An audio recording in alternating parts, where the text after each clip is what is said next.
What's up, Blockheads? So as you guys know, recently Harley-Davidson announced a few plans for their new incoming motorcycles. Pretty much shocked a lot of people because they're going in a direction that they've never gone before. Now, before we get too far into it, if you guys are new here, if you enjoy motorcycle content, moto vlogs, gear reviews, test rides, and more, be sure to go ahead and hit that subscribe button. Hit that bell icon as well so it sends you notifications of future uploads and activity.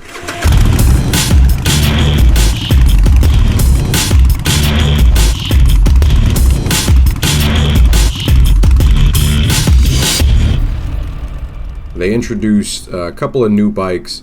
We've all previously heard of the Livewire, which they talked about being an electronic motorcycle a while back, and they are planning on releasing that in 2019. They're releasing the Pan America, which is an ADV style bike. They're releasing the Future Street Fighter model, which is a naked sport bike, so a sport bike from Harley-Davidson. It's pretty crazy. And they are also releasing a custom model, which is probably the one that's closest to Harley-Davidson's previous releases. Looks like a kind of a medley between a few different bikes. However, in this video, I'm going to be talking about the Pan America, as it seems to be one that's really popular, definitely out there for Harley-Davidson, being an ADV style, touring, off-road style bike. It's much different for Harley-Davidson. So in these videos, talking about each one specifically, it's going to be going over what information we do know, looking at the bike, some speculation also in terms of possible specs, engine, all that stuff. So whenever we click through to Harley's website, it says coming 2020, the Pan America. It says launching in 2020 is the first Harley-Davidson adventure touring motorcycle, the Pan America 1250cc. The commanding riding position allows a rider to see the world from another point of view, travel coast to coast, on-road or off, all while experiencing your own adventures. A little disclaimer text: prototype model shown, production model features will vary and not available for sale. And that is seriously all of the information they give on their site about this model. So, as it's one of those that's pretty out there and different for Harley, we're going to have to zoom into some photos and see what more information we can find out about it. MotorcycleNews.com did post up an article about it. And they do seem to have a good amount of information. I don't know if, Harley-Davidson released more info to them, but first and foremost, the power plant of the whole thing, which is a brand new engine. A lot of people were thinking that maybe Harley-Davidson took the V-Rod engine and was basically just kind of revamping it, redoing it, and then putting it into these new bikes, as a modular platform, but that actually isn't the case. If you guys watched the video where I was talking to the interns, Alex and Brock, they actually confirmed that this platform is going to be a brand new platform, brand new engine. Is a 1250cc an offshoot of the V-Rod engine? I can tell you this, it's a brand new platform. It's a new platform. Brand new.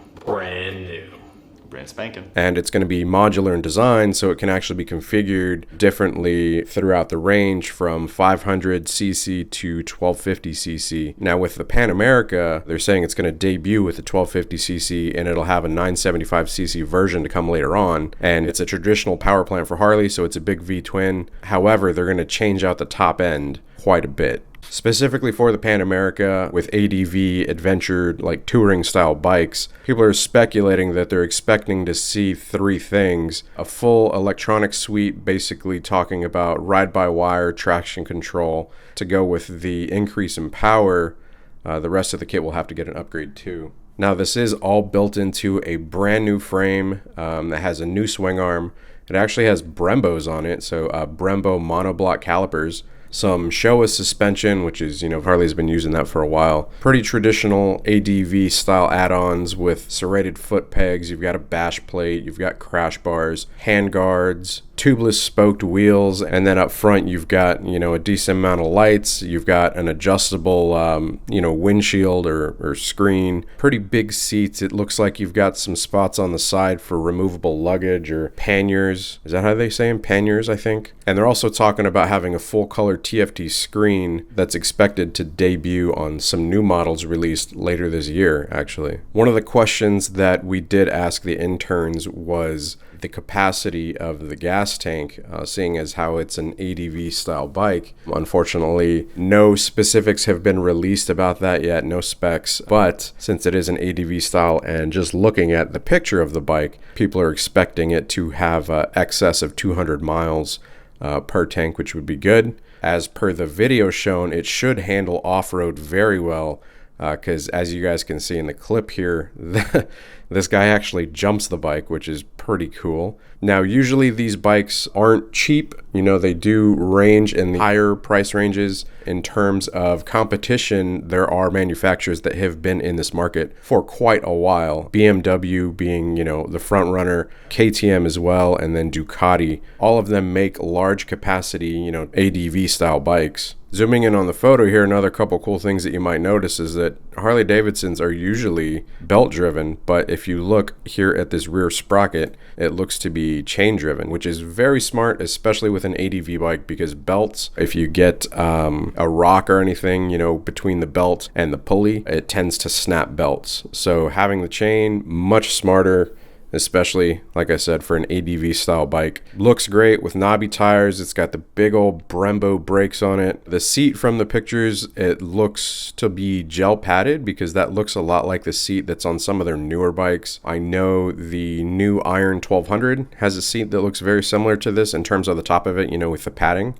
It's got crash protection, you know, pretty much in front to the right and left of the engine, crash protection in front of the light as well. You can see in the front there's a nice big radiator, since it will now be liquid cooled, and I'm assuming, you know, whenever they say liquid cooled this time around, it's actually liquid cooled like with coolant, instead of just having it oil liquid cooled like on the Milwaukee 8s, which were actually oil liquid cooled heads, and they had like a small radiator in between the frames. This looks to have a much larger radiator in the front. If we look on some of the other models, you see these real big coolant tubes coming from them. So it looks to have signals integrated into the front handguards.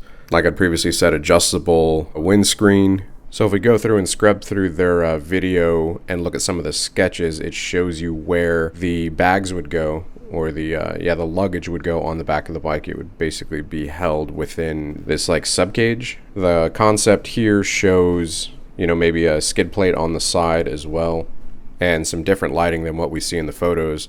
The lighting that we see in the photos looks a lot like that cross or that horizontal LED light from the new Fat Bob that they introduced. Shot here looks to be of the TFT color screen. And then in this shot of the video, we can see where it has maybe some extensions of the skid plate higher up on the bike as well. Regarding that full color TFT screen, if we scroll through some of the footage further on in the video that they released, we do see a bike from the perspective of, you know, like a GoPro mounted on somebody's chest, and there is a screen on these bars. Now, what's interesting about this is the mounting of the mirrors. I don't even know what bike this is, but it looks a lot like something smaller, obviously City, maybe one of their EV bikes. We'll have to talk about that later. What we're focusing on, like specifically here, like I said, was the TFT screen. So you can't really see much, you know, because of the glare, but looks very similar as to what was in the photo here. So yeah, those are kind of thoughts and some speculation regarding the incoming Harley-Davidson Pan America adventure bike. I'm traditionally not into adventure bikes, but I would definitely like to try to ride one. Once they come out, we'll more than likely be trying to do a test ride on them. This fits a niche that Harley-Davidson has previously not been in, unless you took one of their bikes and you heavily modified it. I know people have been taking Sportsters for a while, you know, making them into tracker style, you know, off-road bikes, throwing knobbies on them, raising them up, putting some different suspension so that they can go off-road. But this is going to be something from Harley-Davidson that you don't have to do all that. It's very far from the cruiser style that they've done previously, which me personally, I'm really glad to see that they're branching out. I know thus far the response has been awesome in the motorcycle community. There are those few people out there that are resistant to change and want Harley to only be cruisers, but I think this is definitely them going in a good direction to see some diversity in their lineup. To me, very smart decision. It's going to, you know, capture more riders. It's going to appeal to more riders instead of people that are just looking for, you know, like cruisers. So yeah, looking forward to hearing more information about the bike as Harley lets us have more info about it, but definitely some exciting stuff coming up. You guys be sure to drop your thoughts about the Pan America down in the comments below. I know a lot of people have basically said, oh, like I know what I'm getting in 2020. A lot of people definitely excited about it. It's going to be cool to see as they come out and how the market reacts, but thus far looks to be good things. Anyways, I hope you guys have enjoyed the video. Y'all be sure to hit the like button if you did. Be sure to hit that subscribe button also. Hit that bell icon so it sends you notifications of future uploads and activity. And until next time, you guys ride safe out there, stay vigilant, and I will catch y'all later.